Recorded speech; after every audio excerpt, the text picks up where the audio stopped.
Okay, in this video, I'm going to briefly talk about how and why the ridge regression and LASSO can also be used for binary or dichotomous variable.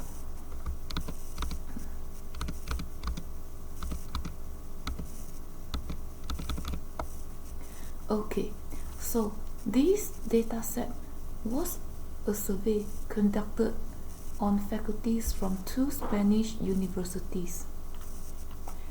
And as you scroll down from this website, there are a lot of variables in this dataset.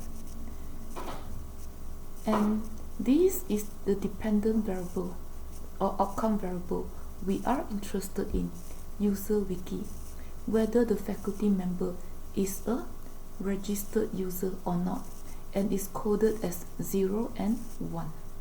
And there are a lot of variables in this dataset that measures different aspects of people's experience or perceptions related to Wikipedia usage.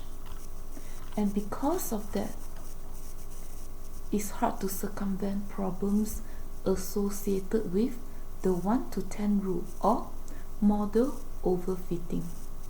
If we include all these variables in our model, eventually we are going to have an overfit model, and it doesn't do any good. And if you have no prior knowledge in ridge regression or LASSO, I suggest you listen to this video first before you listen to the second video on how these two techniques can also be used in binary variables. In this case, user wiki, yes or no in here.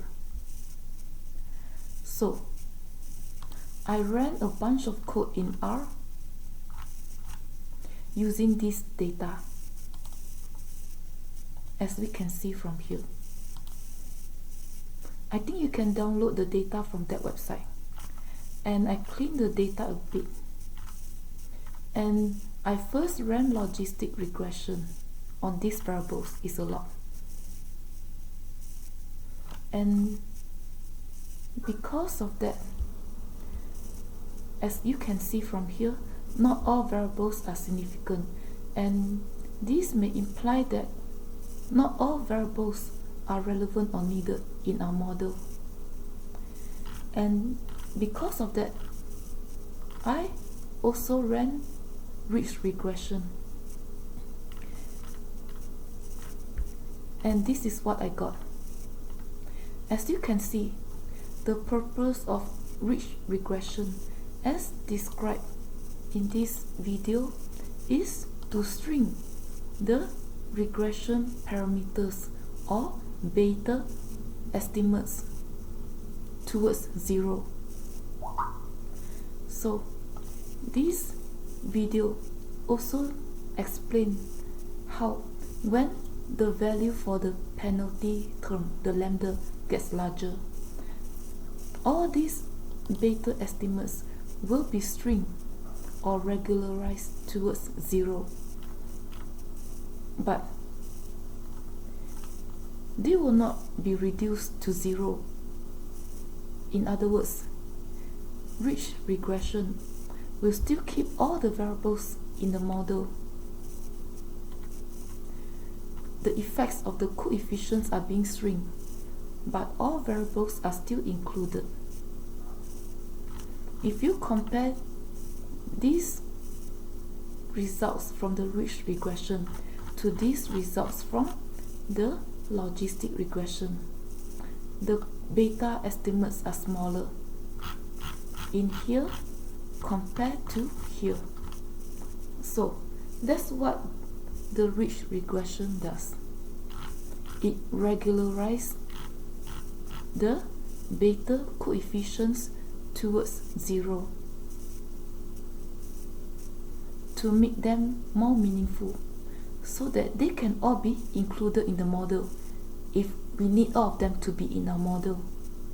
if we have a theory we are basing on, then maybe we need all the variables in our model. We cannot drop any of them.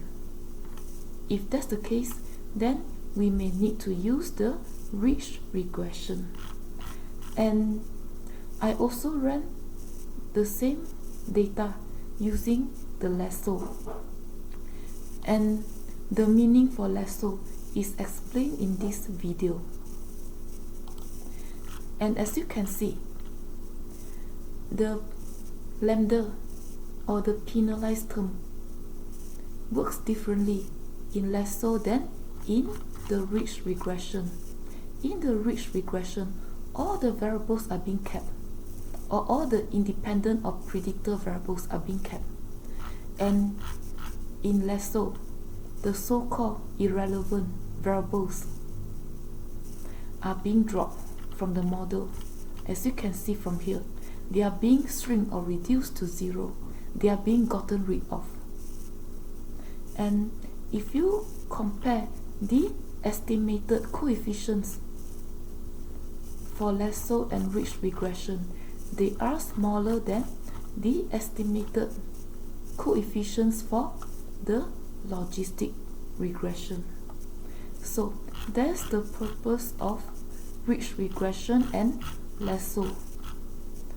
And you should refer to this video first if this is your first encounter in ridge regression and LASSO.